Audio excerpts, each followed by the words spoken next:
Let's see how she gets back, Ethan laughed, slamming the car door hard enough to make the windows rattle. The sound echoed down the cobbled street like a punchline to a cruel joke. I was still mid-sentence, mid-breath, frozen on the sidewalk of a tiny French town I couldn't even pronounce.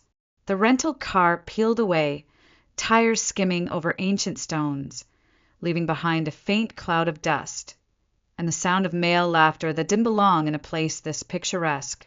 Pete, Josh Cullen, they all laughed with him. My husband's friends, men in their late 30s, wealthy, well-dressed, the kind who thought mockery was just harmless fun when aimed at someone like me. I didn't chase the car. I didn't scream. I couldn't. My body forgot how to move. I just stood there with my fingers curled around the strap of my purse, like I was bracing for impact that had already happened. A group of tourists walked past, slowing just long enough to glance at me.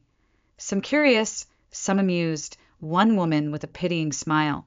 A waiter clearing a nearby cafe table paused, shaking his head slowly, as if he'd seen it before.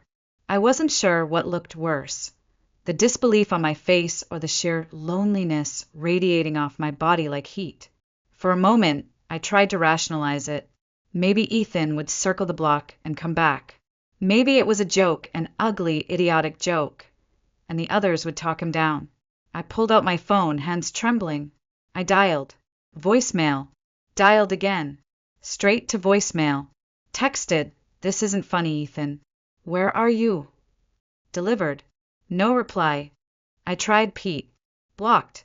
Josh. Blocked. Colin. No ring. Just silence. A weight settled on my chest, sharp and suffocating. This wasn't a spontaneous act of immaturity. This was orchestrated. They planned this. They watched me beg Ethan not to order another bottle of wine at lunch. They rolled their eyes when I suggested we head back to the hotel. "She's always managing you, man," Pete had said with a smirk, pouring another round. And Ethan, drunk and grinning, had followed me out, angry that I'd embarrassed him in front of his friends. I remembered his last words before getting in the car. "Your purse has your passport, right? Then figure it out. You're so smart, Claire." Then the door slammed, and they were gone. A breeze picked up, carrying the faint scent of lavender and bread from somewhere nearby. It should have been beautiful. Instead, it felt like the air was turning against me. I turned slowly in place, trying to take in my surroundings.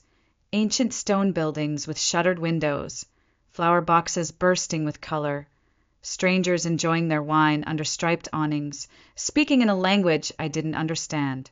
I might as well have been on the moon. My legs finally moved. I stepped off the curb and started walking, not sure where I was going. My throat burned, but I refused to cry. Not here. Not in front of these people. Not while Ethan and his friends were still probably laughing about the look on my face as they drove away. I checked my wallet. 85 euros in cash. No credit cards. Ethan had offered to carry them earlier when my bag was too full. "Let me help," he'd said, with that charming smile he wore like armor. Now he had them. Now he had everything.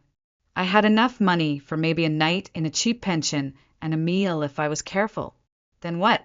A child tugged on her mother's sleeve and pointed at me. "Maman, pourquoi elle pleure?" I wasn't crying. Not yet. But the crack was coming. I felt it building behind my ribs. Pressure I couldn't hold off much longer. He really left me. In a foreign country. For sport. And I wasn't even surprised. I wandered the narrow streets in a daze, my sandals clicking against the uneven stones, the echo bouncing off old walls that had probably stood longer than my marriage. The town, charming just hours ago, now felt hostile. Every doorway a fortress. Every glance a quiet judgment. I wasn't a tourist anymore. I was something else. Something broken. Something discarded. I stopped in front of a weathered map posted near a bus stop, the kind meant to help clueless foreigners. All the names blurred together. French syllables I couldn't decipher in my current state. I pressed a trembling finger against the screen of my phone, searching for nearby hotels. The one Ethan and I had booked was nearly an hour's walk away. Too far. Too impossible. I searched again. A listing popped up for a budget pension just around the corner. I clutched my purse tighter and followed the directions like it was the only thing tethering me to earth. The pension was a crumbling building above a bakery, the scent of old flour and yeast leaking through the stairwell. The woman who answered the door spoke no English but read everything in my face. Fear, shame, desperation. She didn't ask questions, just handed me a key and showed me to a narrow room with a sink, a window facing a brick wall, and a single bed that sagged in the middle. I handed over most of my cash and mumbled, "Merci," even though I didn't feel thankful. Not yet. I collapsed onto the mattress and stared at the ceiling. My body was numb, but my mind raced. What if he didn't come back? What if this wasn't a joke? What if it was exactly what it felt like? Punishment. Humiliation. A message. You're not in control anymore, Claire. You never were. I checked my phone again. No new messages. No missed calls. Just my own words hanging in the void. Where are you? This isn't funny. Please answer. All delivered. All ignored. The next name I tried was Pete's. It rang once, then went dead. Blocked. One by one, I tested every number from lunch that day. Every one of them had cut me off like I was a virus. My husband didn't just abandon me. He made sure I couldn't reach anyone who could lead me back to him. I sat up slowly, the weight of it all sinking in. He'd taken my credit cards. He had our return tickets. My passport was in my purse. But that didn't matter much with 85 euros and no way to access money. I was stranded. Utterly and intentionally stranded. At some point, I opened the window. The air was cooler now, the laughter from the cafe downstairs floating up like smoke. I watched couples sip wine, lean into each other, share small smiles. The world was still turning, just not mine. Later, I tried to sleep, but sleep only came in fragments, broken by the cruel wake-up of hope every time I thought I heard footsteps outside my door. At one point, I truly believed I'd hear his voice, that he'd show up with some cocky apology, blaming me for overreacting, twisting it into a misunderstanding we could fix. But morning came, and with it, silence. No knock on the door, no messages, no Ethan, only the slow, sinking realization that he wasn't coming back. Not tonight, not tomorrow, maybe not ever. The morning sunlight bled through the thin curtains, soft and golden, mockingly beautiful. I lay motionless, my body wedged between exhaustion and dread. My limbs ached from tension, my eyes dry from a night of false hope. I reached for my phone before even sitting up. Still nothing. I refreshed my messages like a gambler at a rigged slot machine, hoping for a miracle that wasn't coming. He didn't come back. The words pulsed like a heartbeat in my head. He really didn't come back. I forced myself upright and rinsed my face in the tiny sink, the water icy and metallic. My reflection startled me. Hair matted, skin pale, eyes ringed with shadows. I looked like a woman who'd been left behind. And I had. Downstairs, the scent of fresh bread rose from the bakery, warm and sweet. My stomach growled, but the thought of eating made me nauseous. I bought a single croissant and a bottle of water with trembling hands, counting out coins like they were sacred. I had maybe 30 euros left. Enough for lunch, maybe a cab ride, not for a hotel, not for a plane ticket, not for salvation.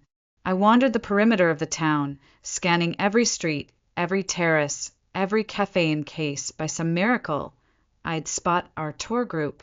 Nothing. They'd moved on, carried away in their air-conditioned comfort to Florence or Nice or wherever their itinerary dictated. Without me. Without guilt. It was on the third day that a cafe owner noticed me standing just outside his patio, unmoving for far too long. He approached gently, his English broken but kind. "Espresso? You look lost." I managed a nod, and he handed me a small cup without charge, as if he knew that pride was the last thing I could afford to hold on to. He pointed me toward the police station when I asked, "Help?" "My husband, he left." The officer there was polite, tired, unsurprised. It wasn't the first time he'd heard such a story. A missing husband, a tourist left behind, a filed report, a sympathetic shrug. Nothing more. That afternoon, I stood in front of a pawn shop window with my hand clenched so tightly my wedding ring cut into my skin. It wasn't the original ring. Ethan had replaced it on our 5th anniversary. A 2-carat diamond in a platinum band, his way of saying, "Look what I provide." At the time, I'd been grateful. Now I saw it for what it was, a leash disguised as a gift. With trembling fingers, I twisted it off. My hand looked bare, almost childish. I stepped into the shop, the bell above the door ringing like the opening chord of a new song. The shopkeeper, an older man with sharp eyes and no interest in pleasantries, examined the ring. He named a price far below its worth. I nodded. I didn't argue. Pride wouldn't feed me. It wouldn't get me out of this town. He counted out the euros in slow, deliberate motions. When he paused and asked, "You go home now?" "America." I hesitated. Home. The word didn't land right. Home meant explanation. It meant facing my mother's smug disappointment. It meant telling my friends, if I still had any, that I'd been abandoned like a forgotten suitcase in a foreign town. It meant listening to Ethan spin the story first, twist it into something that made me sound hysterical, unstable, too much to deal with. I shook my head. Instead, I walked to the bus station and stared at the departures board for nearly an hour. Place names floated before me like poetry I didn't understand. Marseille, Avignon, Aix and Provence. One word, simple and final, whispered through me like a pulse. Go. I bought the cheapest overnight ticket to a name I couldn't pronounce. I didn't ask where it led. I didn't care. I just knew it was away. Away from Ethan. Away from humiliation. Away from the woman who had waited for someone to come back. The overnight bus rumbled through the dark, its dim interior lights flickering like dying stars. I curled up against the window, arms around my knees, watching the countryside blur into shadows. Every bump in the road jolted my spine, but I didn't care. I wasn't trying to sleep. I just wanted to disappear, to become one of the faceless travelers nobody remembered. I didn't even ask the name of the village the ticket was for. I only told the woman at the counter, "As far as this will take me." Sometime before dawn, the bus hissed to a stop at a desolate roadside bench. The driver muttered something in French and gestured toward the door. This was it. My destination. My escape. My nowhere. I stepped off the bus into a silence so deep it rang in my ears. No taxis. No signs. Just a dirt road, a row of olive trees, and a faint purple haze in the distance. Lavender fields, maybe, though I couldn't be sure. My phone had died somewhere around Avignon. My stomach was a hollow knot. My sandals, meant for city strolling, had cut into my feet. Each step felt like walking on glass. I kept moving. The sun began to rise, casting long golden beams across the sloping hills, turning the fields into something out of a painting. But I couldn't see the beauty. My vision blurred from exhaustion, pain, and something deeper, something nameless. A grief that didn't belong to the moment, but to a life unraveling piece by piece. I don't remember falling. 1 second I was walking. The next, the world tilted and my knees gave out. My face hit the dirt. Stones scraped my skin, and the sky swung violently above me. I didn't get up. I didn't try. Lying there in the dust of a foreign country, I realized I wasn't afraid anymore. I was done. Whatever strength I'd been pretending to have had run out. I closed my eyes. If this was how it ended, I could live with that. Not because I wanted to die, but because I didn't know how to keep living like this, being a footnote in someone else's life. A burden, a failure, an afterthought.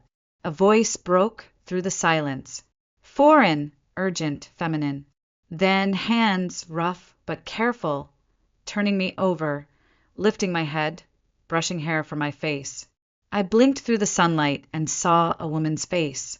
Older, with skin like weathered parchment and eyes so kind they made me want to cry on the spot. "Fame?" she asked softly, then offered a metal canteen. I took a sip, the water cold and clean and miraculous. She touched my cheek, murmured in French, then pointed down the road. I didn't understand the words, but I understood her. She wasn't going to leave me. With surprising strength, she helped me to my feet, one arm around my waist, guiding me step by step. My body screamed with every movement, but I let her lead. I had nothing left to resist with, nothing to lose. Up ahead, a small stone farmhouse appeared between the trees, its shutters thrown open to the rising sun. The scent of lavender drifted through the air. I heard chickens, the soft bleating of goats. Life. She said her name was Margot, tapping her chest. "Claire," I whispered in return, my voice raw. Inside the house, time slowed. Margot settled me at an old wooden table, while she moved around the kitchen like a memory, filling a basin with warm water, slicing bread, ladling soup from a heavy pot. I barely tasted it, but I ate. My body moved on instinct, grateful for sustenance, for touch, for someone who saw me and didn't look away. A man entered, older, suntanned, wary but not unkind. Margot spoke to him quickly, gesturing to me, then to a hallway. He nodded. "Henri," she said, pointing to him. "Her husband." He gave me a slow nod, as if to say, "You're safe here. For now." They didn't ask what happened. They didn't question why a foreign woman collapsed near their land at sunrise. They didn't look at me like I was broken. They just gave. That night, in a bed with whitewashed walls and a handmade quilt, I curled into myself and wept, not for Ethan or even for what he did, but because someone saw me lying in the dirt and chose to pick me up instead of stepping around me. I cried because I couldn't remember the last time I felt that kind of kindness. And I cried because some part of me, small and buried, still believed I might be worth saving. Morning arrived not with the sound of traffic or phone alarms, but with the low crow of a rooster and the smell of fresh bread drifting under my door. For a few seconds, I forgot where I was. I opened my eyes to whitewashed walls and sunlight stretching across a rough stone floor. The air smelled like lavender and would smoke. My body ached in new places, shoulders, calves, hands, but it was a clean ache. Not the tight, anxious kind I carried back in Boston. This one felt earned. At the foot of the bed lay folded clothes. A simple cotton dress and a pair of worn leather sandals. They didn't belong to me, but they had been freshly laundered. My own clothes were gone, probably washed too. The thought made my chest ache in a way I couldn't explain. I got dressed slowly, wincing at the blisters on my heels.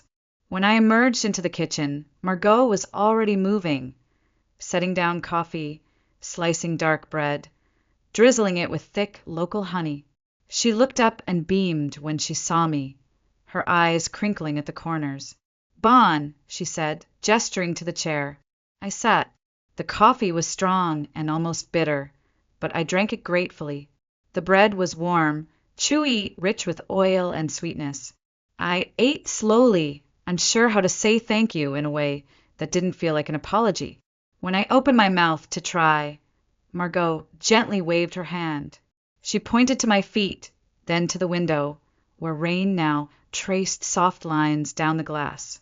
"Rest," she said. One of the few English words she seemed to know, and so I did. The next few days passed in a rhythm unlike anything I'd known. The hours bent around the land. No emails, no meetings, no obligations except the simple ones that sustained life. Margot showed me how to feed the chickens, how to tie bundles of lavender to dry in the pantry, how to sweep dust from the corners that gathered like old memories. Henri remained quiet, but kind, fixing a shutter that clattered too loudly, leaving fresh fruit on the table, nodding to me each evening as if to say, "You're still here. Good." Each time I tried to gather my things and leave, Margot gently stopped me. Once, I stood by the door with my purse in hand, shoes on. She caught my arm, not harshly, just firmly, and led me to the fireplace. She opened a small wooden box on the mantel and pulled out photographs. One by one, she showed me faces. A young woman with Margot's eyes, a toddler with Henry's grin. Then she made a cradling motion with her arms and lifted her hand to shoulder height. "Lucy," she said, pointing to the young woman. "Canada." Her eyes filled with tears. "No see." Then she turned to me. Her gaze softened. She didn't say it, but I understood. She'd lost a daughter. And somehow, she had opened her home to a stranger and made space again. I placed my purse back on the hook. From that day forward, I helped without being asked. I rose early, watered the herbs, folded laundry, listened to the wind moving through the lavender fields like a lullaby. I didn't check my email. I didn't open my phone. The silence was terrifying at first. Then it became sacred. Each night, we sat on the porch as the sun dipped below the hills. Margot would knit with patient, practiced hands. Henri smoked his pipe and occasionally asked me questions with gestures, smiles, and slowly improving English. I answered the best I could. When we ran out of words, we simply sat. The betrayal still lived in my bones, but something inside me had begun to shift. The need to explain, to chase Ethan's version of events, to justify my hurt, it was all fading. In its place was something quiet, steady, and astonishing. Peace. The days bled into one another, not in the frantic blur of city life, but in a kind of gentle rhythm. The sky shifted from soft gray to blazing blue and back again. The lavender bloomed fuller, and I learned to tell by scent alone when the fields were ready to be harvested. I no longer needed to be told when to wake, when to eat, when to rest. My body learned the language of the land, its demands, its rewards. And in the quiet, something unexpected returned: curiosity. One afternoon, while helping Margot sort dried bundles of lavender into small canvas sachets, I asked haltingly if she would show me how to distill oil. Her eyes lit up like I had just asked her to dance. That evening, she led me to a small stone outbuilding I hadn't noticed before. Inside was an old copper still, polished from years of use. She showed me how the flowers were loaded, how the steam captured their essence, how the oil rose and separated, pure, fragrant, golden. I watched her work with reverence. This was not chemistry. This was art. I began spending my afternoons in the workshop, labeling bottles with handwritten tags in my slanted, uneven scrawl. It wasn't long before I offered to redesign them. Margot looked confused, so I pulled out my phone, finally charged, finally useful, and showed her photos of my old design projects.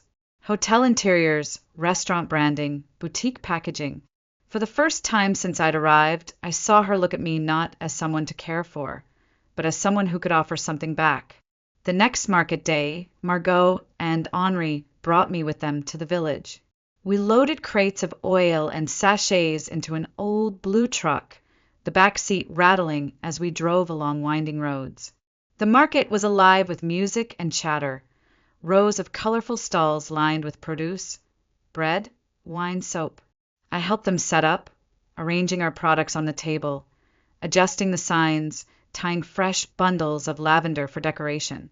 "Stay," Margot said simply, as I handed a tourist a wrapped box of oil. I looked at her, confused. She gestured around the stand, then touched my chest, then hers. "You, me, work." I blinked. "You mean help? Like more?" She nodded firmly. Then Henri joined, placing a folded piece of paper in my hands. A crude but official-looking document written in both French and English. Partnership. They had drafted it together, with the help of a friend from town. Not a job offer. A stake in the business. I stared at the paper, emotions tightening my throat. I was still wearing borrowed clothes. I still flinched when a phone buzzed. I hadn't touched makeup or spoken to anyone from my old life in weeks. But here they were, two people who had taken me in off the road, offering me not just shelter, not just purpose, but ownership, belonging. "I don't know anything about farming," I said softly. "Learn," Henri replied. His accent was thick, but the word rang clear. Margot reached for my hand. You already start. Tears sprang to my eyes before I could stop them.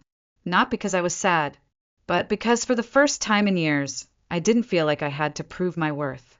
I didn't have to beg to be chosen. I was being invited to stay.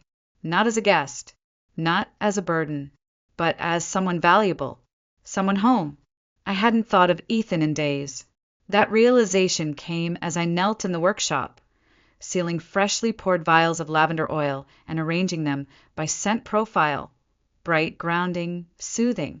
The radio played something slow and melodic in French, and sunlight spilled in through the high window, warm on my shoulders. My hands moved with confidence. My handwriting on the labels had steadied. The table I once hesitated to touch was now my space, my task, my purpose. Then I turned on my phone. I hadn't touched it in over 2 weeks, except to take photos of the fields, the workshop, Margot's hands demonstrating a technique I wanted to remember. But that morning, something compelled me to check my old email. Just a flicker of curiosity. A window cracked toward the life I'd left behind. The inbox exploded. Hundreds of unread messages.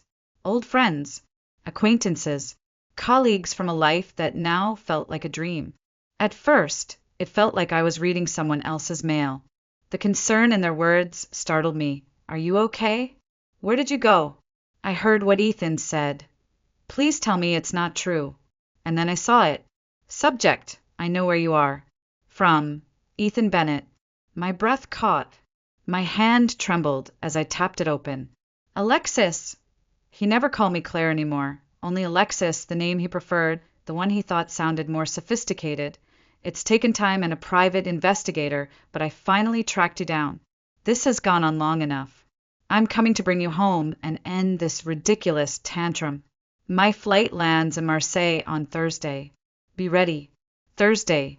3 days. My stomach clenched, not with fear, but with something colder. Anger. Disgust. And underneath it, the quiet thrum of resolve. I wasn't the woman he'd left behind anymore. And I wasn't going anywhere.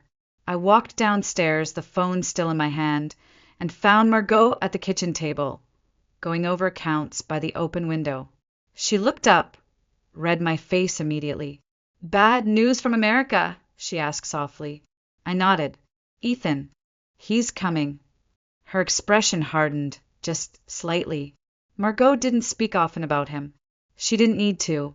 Her silence had always been louder than any opinion. Without a word, she reached into the drawer beside her and pulled out a thick envelope. She slid it across the table.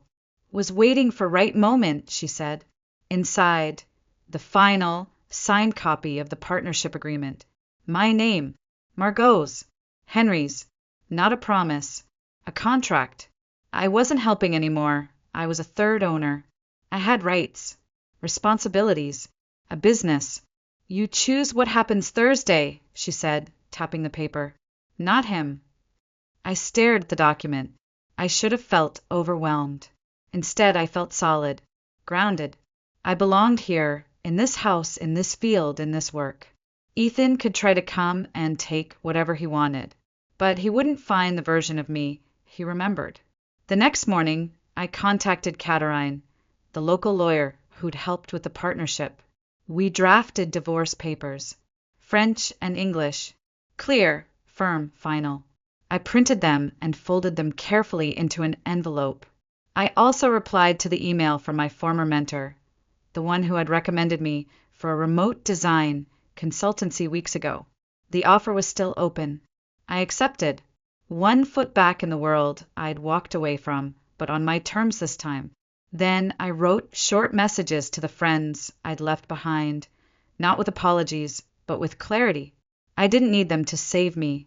I just wanted them to know I had saved myself. Thursday came. A blue sky stretched overhead. The scent of lavender clung to my skin. Henri and I were in the workshop testing a new batch of oil when we heard the sound of a rental car engine rumbling up the gravel path. Margot appeared in the doorway, wiping her hands on a cloth. He is here, she said simply. I stood up, removed my apron, and stepped outside. The car door slammed, the sound too sharp for the quiet morning. Ethan stood beside the sleek silver rental, designer sunglasses perched on his face, his shirt crisp and untouchable. He looked entirely out of place against the backdrop of sun-warmed stone, wild lavender, and the slow rhythm of life here, like a glossy page torn from a lifestyle magazine and pasted onto a painting done in oils. He hadn't seen me yet. For a brief second, I stood there in silence, letting the image burn into my memory. Him, scanning the farmhouse with thinly veiled distaste, his jaw clenched, his hand on his hip like he was waiting for someone to come fetch his luggage. His arrogance still intact, his entitlement wrapped around him like armor. Then he turned and saw me. His eyes ran over my body, starting at the boots caked with dry earth, the work-worn hands, the sun-browned arms. My hair was pulled back in a loose braid, my face bare. No makeup, no performance. Just me. His expression flickered. Shock, confusion. Then something like disappointment. My God, Alexis, what happened to you? The words might have cut once. Not now. I took a step forward, calm, measured. Life happened, I said. And by the way, it's Claire again. He blinked. Claire, then. Fine. Look, I get it. You were angry. Hurt. But this, he gestured around him, dismissive. This is over the top. You made your point. Now let's go home. I almost laughed. Home? I repeated. You mean Boston? The brownstone I decorated but never owned? The life where I became small enough to fit into the corners of your image. He stepped closer, his charm cracking. Don't do this. We had a good life. People miss you. Clients, friends. They miss the version of me you curated. I cut in.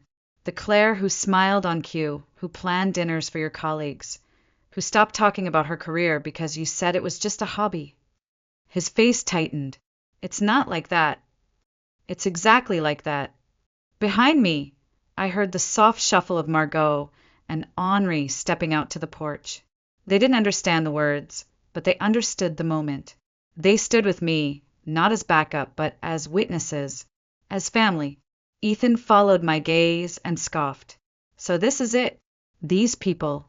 This farm.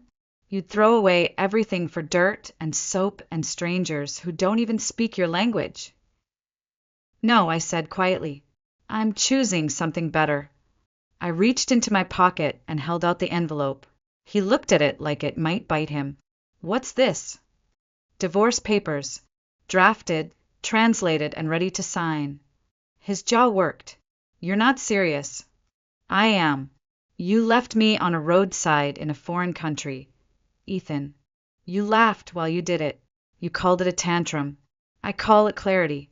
You showed me exactly who you are. His voice rose, angling for control. You're being impulsive, emotional. That's not the woman I married. No, I said. That woman died in a small French town while you drove away. This one, I glanced at the fields behind me, the home I now helped run, the people who had asked nothing of me but honesty and presence. This one was born here. He didn't move to take the papers, just stared, red rising in his cheeks. You'll regret this, he snapped. When the novelty wears off and you're still here hauling lavender at 60, I'll still be free, I said. That's more than I ever was with you. Henri stepped forward then, placing a hand gently but firmly on my shoulder. He looked at Ethan and said something in French, slow and steady. Ethan turned to me. What did he say? He said the road back to Marseille is long. You should leave before it gets dark. For a moment, Ethan just stood there, his hands clenched, his mouth a hard line. Then, without a word, he turned and got into the car. The engine roared. The tires spun. And then he was gone. I let out a breath I didn't know I'd been holding. Margot stepped beside me, slipping her hand into mine. Behind us, the still warm kitchen waited. Lavender to sort, orders to prepare, dinner to cook. The man who once left me behind now had no place left to stand. And I had everything. The night after Ethan left, I stood in the lavender fields alone. The stars above Provence glowed like scattered embers. The air smelled of earth and oil, and a hint of smoke from the kitchen stove where Margot was still humming to herself. Crickets sang from the edges of the grove. Somewhere nearby, Henri was whistling as he fed the goats. Nothing about this moment was extraordinary, and yet it was everything. I wasn't waiting for someone to come home. I wasn't rehearsing apologies in my head. I wasn't shrinking myself to fit a man's silence. I was still and whole, and more myself than I had been in a decade. In Boston, I had lived in curated spaces, neutral palettes, designer furniture, the soft glow of staged perfection. And yet, somehow, I'd never felt like I belonged in any of them. Here, with calloused hands and sunburnt shoulders, standing barefoot in a field I helped harvest, I was home. The days that followed Ethan's departure unfolded like a second spring. I signed the final partnership paperwork with Margot and Henri beneath the grapevine trellis in our courtyard. We toasted with chilled wine and fresh cheese, and I laughed, truly laughed, as Henri held up the bottle of oil I had helped press and declared, "Claire's batch, best yet." Word spread at the market. People began asking for me by name. I redesigned our labels, launched a simple website with the help of a local teenager, and soon orders were arriving from tourists who had visited our stall and wanted to remember the scent of Provence. I woke early and worked late. I made mistakes. I ruined an entire batch of rosemary oil and nearly set the still on fire. But no one yelled. No one used my errors as proof that I wasn't enough. We cleaned it up, we fixed it, we moved on. It was revolutionary. One afternoon, Margot brought out a dusty photo album. She showed me pictures of Lucy, her daughter, in Canada. A wedding I wasn't invited to, she said with a small, sad smile. A baby I had never met. The distance hurt her more than she admitted. But when she looked at me, there was peace in her eyes. Not replacement, not fantasy, just connection. Family, she said simply, pointing between the two of us. And I nodded, tears stinging my eyes. I didn't return to the States. Not for court. Not for closure. My lawyer handled the paperwork. Ethan signed the divorce documents without protest, likely too embarrassed to tell anyone what really happened. My share of our assets arrived in a sterile bank transfer, cold and quiet. I used part of it to renovate the workshop and buy new equipment for the farm.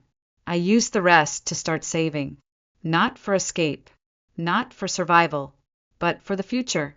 The consulting job for my former mentor blossomed into something real, freelance design work for eco-conscious brands, all done from my kitchen table here in the hills of southern France. I had one foot in the world I'd left, but this time it was on my terms. No husband watching the clock, no guilt, no permission needed. Sometimes tourists ask how I ended up here. I smile, pour them a sample of our lavender oil, and say, it's a long story, but it begins with getting left behind. Because that's the truth. Ethan didn't just abandon me. He freed me, and I used that freedom to become someone he never imagined I could be. Whole, independent, and finally alive.